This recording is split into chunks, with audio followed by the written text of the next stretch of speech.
1801, Thomas Young, um físico e médico britânico, decidiu acabar com as dúvidas sobre a natureza da luz. Ele queria provar que a luz era uma onda eletromagnética, como havia sido teorizado por Christian Huygens. Teoria essa contrária à de Isaac Newton, que defendia que a luz era composta por minúsculas partículas. O problema era que, dependendo de como era usada, a luz poderia apresentar características tanto de partícula como de onda. O experimento de Young consistia em abrir duas pequenas fendas em uma grande caixa e medir como um feixe de luz se comportaria ao atravessar essas duas fendas. Seu experimento provou a natureza ondulatória da luz, mas essa certeza durou apenas 104 anos. Eu sou Nyx, a deusa da noite. Hoje, no segundo episódio sobre a teoria da simulação, vamos adentrar os segredos da física para descobrir que até mesmo a ciência pode ser tão mágica quanto um grimório arcano, e que a própria natureza pode revelar os segredos por trás da realidade. Venham comigo encontrar a falha na Matrix. Já faz milhares de anos que a humanidade busca as respostas para as mesmas perguntas de sempre. Quem somos, de onde viemos e para onde vamos? Inicialmente, parte dessas perguntas passou a ser respondida através de lendas e mitos, depois organizadas em movimentos religiosos que passaram a gerir praticamente todos os aspectos da vida.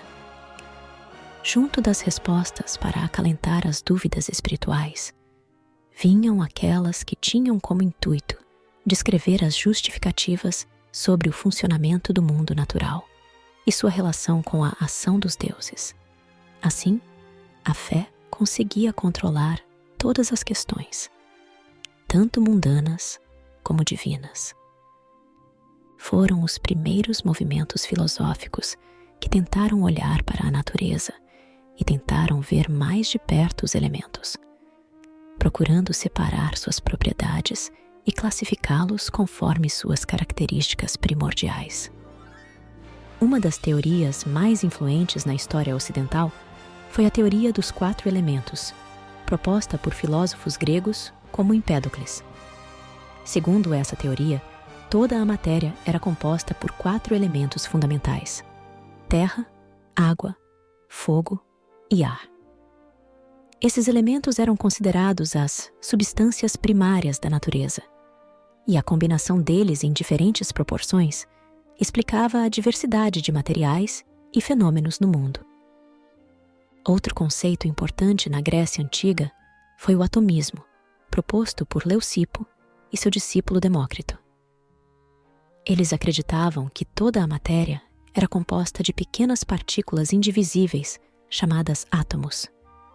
Esses átomos eram eternos, imutáveis e variavam em forma e tamanho. Segundo Demócrito, os diferentes arranjos e movimentos dos átomos no vazio explicavam a variedade de substâncias e fenômenos naturais. O atomismo foi posteriormente desenvolvido por Epicuro e popularizado por Lucrécio em seu poema De Rerum Natura, sobre a natureza das coisas. Essas ideias, no entanto, eram mais especulativas e não baseadas em experimentos como na ciência moderna. Aristóteles propôs uma visão diferente da natureza da matéria, conhecida como teoria hilemórfica. Ele acreditava que toda a matéria era composta por substância e forma. A substância era a matéria em potencial, enquanto a forma era o princípio organizador que dava identidade a um objeto. Aristóteles também manteve a teoria dos 4 elementos, mas os integrou em seu sistema filosófico, onde a matéria era potencialidade pura moldada pelas formas. Além dos 4 elementos, muitos filósofos gregos acreditavam em um 5º elemento, chamado quintessência ou éter, que compunha os corpos celestes. esse elemento era considerado eterno e perfeito, em contraste com os elementos terrestres, que eram corruptíveis e imperfeitos. Na filosofia chinesa antiga, a natureza da matéria era explicada pelo conceito de Wuxing, ou 5 fases. Essas fases, madeira, fogo, terra, metal e água, não eram elementos no sentido ocidental, mas forças ou processos dinâmicos que interagiam entre si para produzir mudanças no mundo natural. Durante a Idade Média, tanto no Ocidente quanto no Oriente Médio e na Ásia, a alquimia era uma prática que combinava elementos de filosofia, misticismo e protociência. Os alquimistas acreditavam que toda a matéria compartilhava uma essência comum e que era possível transmutar materiais básicos, como chumbo, em substâncias preciosas, como ouro, através do processo alquímico. A pedra filosofal era um dos objetivos mais buscados, sendo supostamente capaz de transformar qualquer material em ouro e conceder a imortalidade. Nas tradições filosóficas da Índia, como o Sankhya, acreditava-se que a matéria, Prakriti, era eterna e composta por 3 qualidades, gunas: Sattva, leveza, bondade; Rajas, atividade, paixão; e Tamas, escuridão, inércia.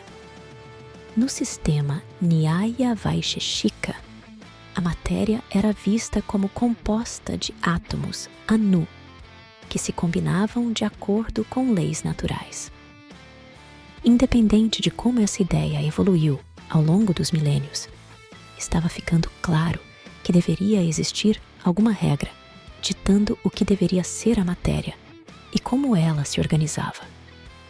Porém, deixar todas as respostas nas mãos dos deuses não parecia ser produtivo na vida prática, quando se tratava de resolver as questões mais imediatas que impactaram diretamente a vida da sociedade e do indivíduo.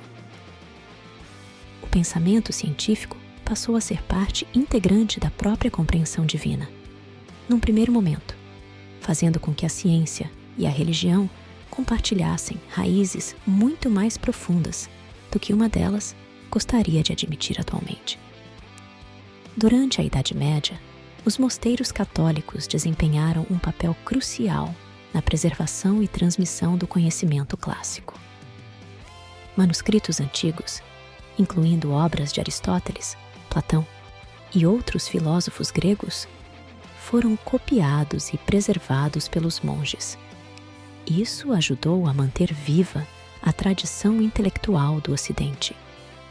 A Igreja Católica fundou muitas das primeiras universidades europeias, como as de Bolonha, Paris e Oxford, que se tornaram centros de estudo teológico e filosófico, mas também de ciência natural. Nesses locais, o estudo da natureza era frequentemente visto como uma forma de melhor compreender a criação de Deus. A filosofia escolástica, que dominou as universidades medievais, buscava harmonizar a fé cristã com a razão. Filósofos como Tomás de Aquino, que integraram as ideias aristotélicas com a teologia cristã, estabeleceram um sistema de pensamento que enfatizava a lógica e o raciocínio como ferramentas para explorar tanto questões religiosas quanto naturais. Alguns pensadores escolásticos, como Roger Bacon, promoveram a ideia de que a observação e a experimentação eram importantes para entender o mundo natural, o que foi uma precursora do método científico. Durante a Era de Ouro Islâmica, aproximadamente do século 8 ao 14, os estudiosos muçulmanos desempenharam um papel essencial na tradução e preservação de textos científicos e filosóficos da Grécia, Roma, Índia e Pérsia. Centros de estudo como a Casa da Sabedoria em Bagdá se tornaram depósitos de conhecimento, onde textos importantes foram traduzidos para o árabe e estudados.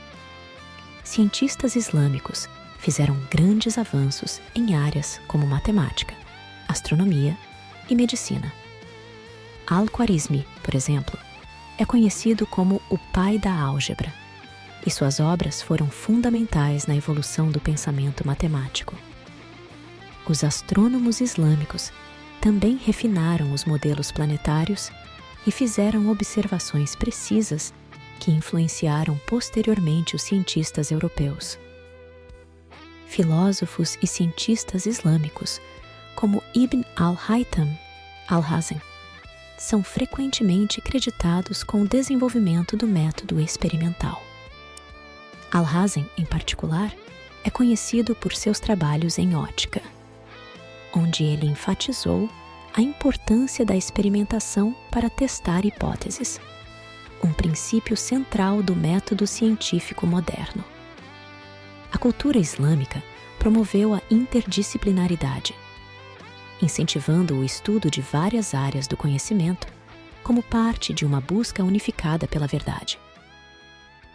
Isso criou um ambiente onde o método científico poderia florescer ao integrar matemática, filosofia e experimentação empírica. A China antiga também contribuiu para o desenvolvimento do pensamento científico, especialmente em áreas como astronomia, engenharia e medicina. A invenção do papel, da bússola, da pólvora e da impressão por tipos móveis foram inovações que tiveram impacto global, embora a metodologia científica chinesa não tenha se desenvolvido da mesma forma que no Ocidente. Os estudiosos indianos antigos fizeram contribuições importantes em matemática e astronomia, como o conceito de zero e a criação do sistema numérico decimal. Esses avanços foram posteriormente transmitidos para o mundo islâmico e daí para a Europa, influenciando o desenvolvimento científico global.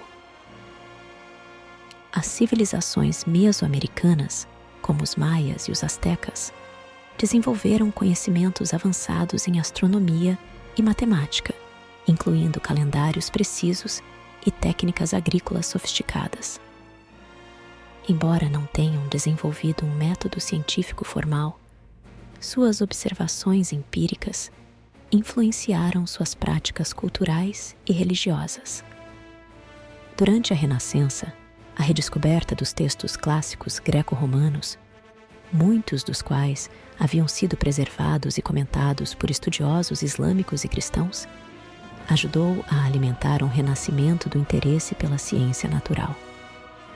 A fusão do pensamento escolástico com novas ideias humanistas preparou o terreno para a revolução científica. Muitos dos cientistas proeminentes da revolução científica, como Copérnico, Galileu, Kepler e Newton, eram cristãos devotos que viam seu trabalho científico como uma forma de explorar e entender a criação divina. Embora a Igreja Católica tenha tido conflitos com cientistas, como no caso de Galileu, ela também patrocinou e apoiou muitos outros. O método científico como o conhecemos hoje, baseado na observação, experimentação e raciocínio lógico, é o resultado de séculos de desenvolvimento intelectual, com contribuições significativas de várias culturas e tradições religiosas. Enquanto o método foi refinado e formalizado durante a Revolução Científica na Europa, suas raízes estão espalhadas por diferentes épocas e lugares, mostrando que o conhecimento científico é um legado compartilhado da humanidade. Entender a relação entre a religião e o desenvolvimento da ciência é importantíssimo para perceber que, desde o começo, tudo o que se buscou foram respostas para explicar a natureza e os fenômenos do mundo. A questão era que, até então, a humanidade não tinha sido capaz de olhar nem para muito longe e nem para muito perto, deixando apenas sua intuição ditar as regras que podiam, até então, serem experimentadas, reproduzidas e comprovadas, tanto no macro como no microcosmo. O problema é que o macro é maior do que se esperava e o micro infinitamente menor.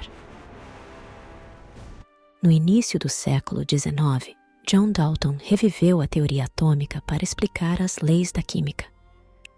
Dalton propôs que cada elemento químico era composto de átomos de um único tipo, com uma massa específica, e que as reações químicas envolviam a combinação e separação desses átomos. Essa teoria ajudou a explicar as proporções fixas em que os elementos se combinam para formar compostos.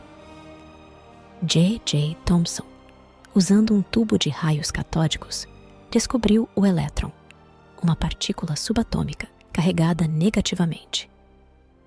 Isso demonstrou que os átomos não eram indivisíveis, como Dalton havia pensado, mas compostos por partículas menores. Thomson propôs o modelo do pudim de passas, onde os elétrons eram distribuídos dentro de uma esfera de carga positiva. Ernest Rutherford realizou o experimento da folha de ouro, onde partículas alfa foram disparadas contra uma fina folha de ouro. Ele observou que a maioria das partículas passava direto, mas algumas eram desviadas em ângulos agudos. Isso levou à conclusão de que o átomo tinha um pequeno núcleo central carregado positivamente, onde estava concentrada a maior parte da massa, com os elétrons orbitando ao redor. Este foi o nascimento do modelo nuclear do átomo. Niels Bohr propôs um modelo do átomo de hidrogênio em que os elétrons orbitavam o núcleo em órbitas fixas, com energias discretas, quantizadas. Ele introduziu a ideia de que os elétrons só poderiam ocupar certos níveis de energia e que a luz era emitida ou absorvida quando um elétron saltava de um nível de energia para outro. Isso explicou os espectros de emissão e absorção do hidrogênio.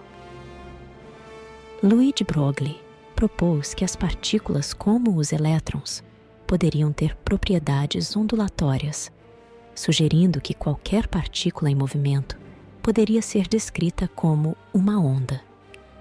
Isso foi uma ideia fundamental para o desenvolvimento da mecânica quântica. Werner Heisenberg introduziu o princípio da incerteza, que estabelece que é impossível medir simultaneamente, com precisão absoluta, a posição e o momento de uma partícula. Esse princípio foi uma das bases para a interpretação quântica da natureza probabilística dos sistemas atômicos e subatômicos. Erwin Schrödinger, alguém disse gato de Schrödinger, desenvolveu a equação de onda que descreve como o estado quântico de um sistema físico evolui ao longo do tempo. Essa equação, conhecida como a equação de Schrödinger, é fundamental para a mecânica quântica e descreve a probabilidade de encontrar uma partícula em uma determinada posição.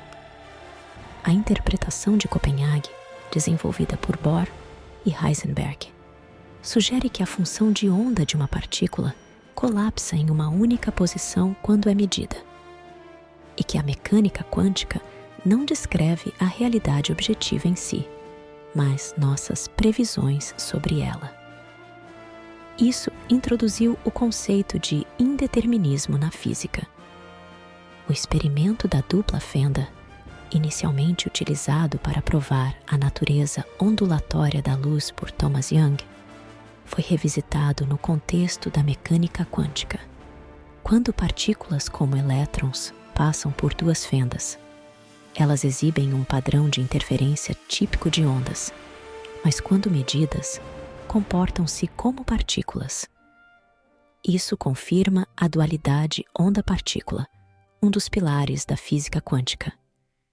Explicando melhor, esse seria um experimento onde qualquer partícula subatômica passa por um aparato que divide o caminho da partícula entre duas possibilidades.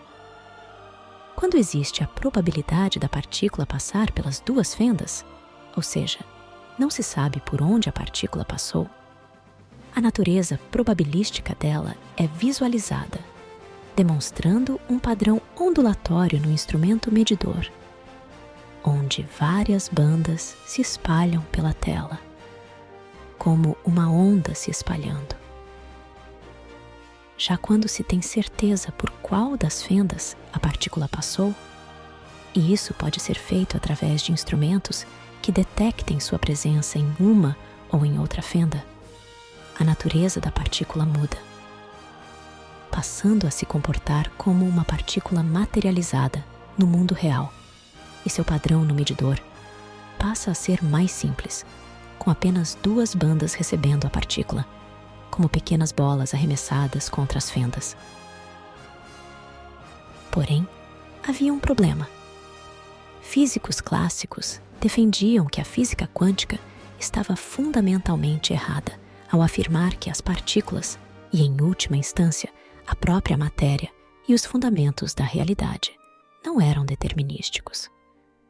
Albert Einstein foi um dos mais ferrenhos críticos ao modelo não determinístico e digladiou-se intelectualmente com Niels Bohr em diversos momentos. Aceitar que a física quântica estaria certa acarretava para Einstein aceitar coisas como entrelaçamento quântico e, como ele mesmo chamou, a ação fantasmagórica à distância. Coisas que quebrariam totalmente seu modelo de universo, onde nada poderia viajar mais rápido do que a luz, e onde toda a relação de causa e efeito poderia ser explicada, não importasse a escala para onde se olhasse.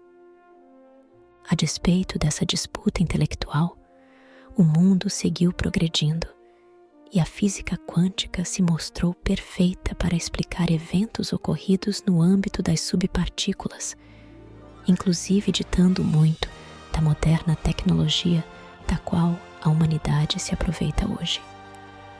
Quando o termo medição foi levado em conta na equação, muitos questionaram o que seria esse ato de medir.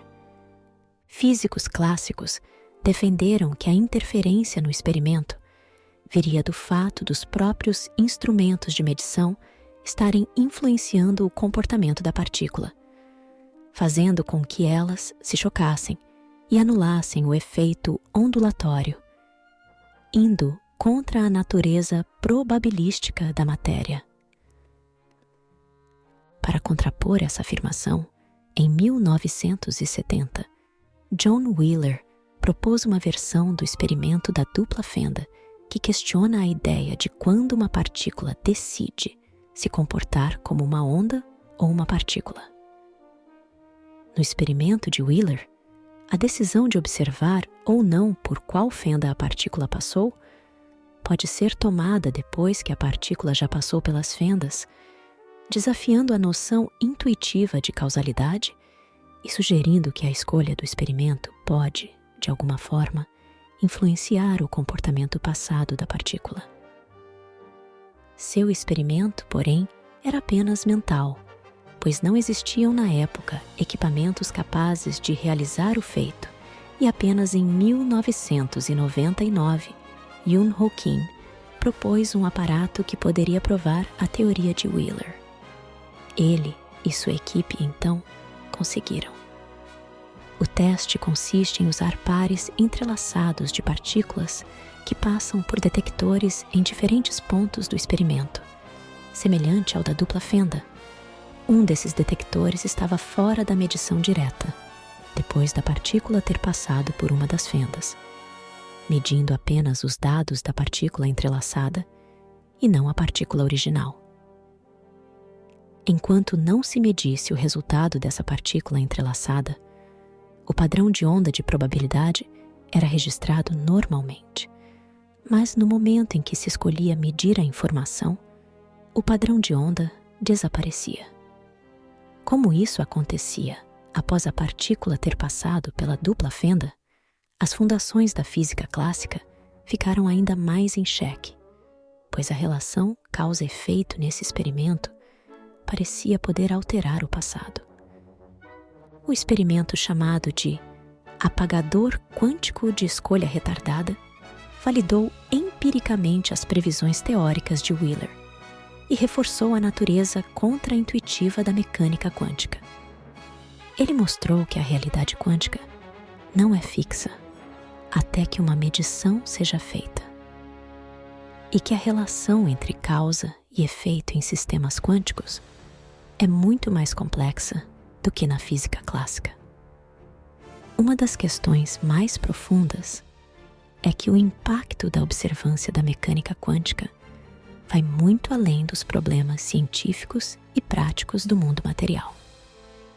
A filosofia ficou abalada porque justamente as fundações da realidade foram questionadas novamente. Como o Ouroboros, a descoberta da não materialidade aparente da realidade retorna para alimentar as questões primordiais da raça humana, e a visão do mundo ilusório acaba tomando novas formas em linhas de pensamento e novas teorias, tanto no campo filosófico como no esotérico e no científico. Uma dessas teorias acabou sendo justamente a teoria da simulação, onde todos esses bugs de não localidade, não causalidade e não materialidade das partículas poderia ser explicada se o universo e tudo o que habita nele fosse, em sua essência, digital. E que por conta dos indícios que dizem que a possibilidade de se saber a posição de uma partícula podem fazê-la mudar seu comportamento, a consciência seria um elemento fundamental da realidade. No próximo vídeo, vamos falar sobre o renascimento dessas filosofias, as novas escolas esotéricas e científicas e sua adaptação a novos paradigmas, e como muitos estão tentando chegar em uma teoria que consiga unificar tanto a física clássica como a física quântica, no que chamam de a teoria de tudo. O que acharam desse assunto? E sobre essas descobertas? Acredita que a relação entre fé e ciência é realmente tão distante? Escreva nos comentários, pois eu adoraria debater e aprender com vocês.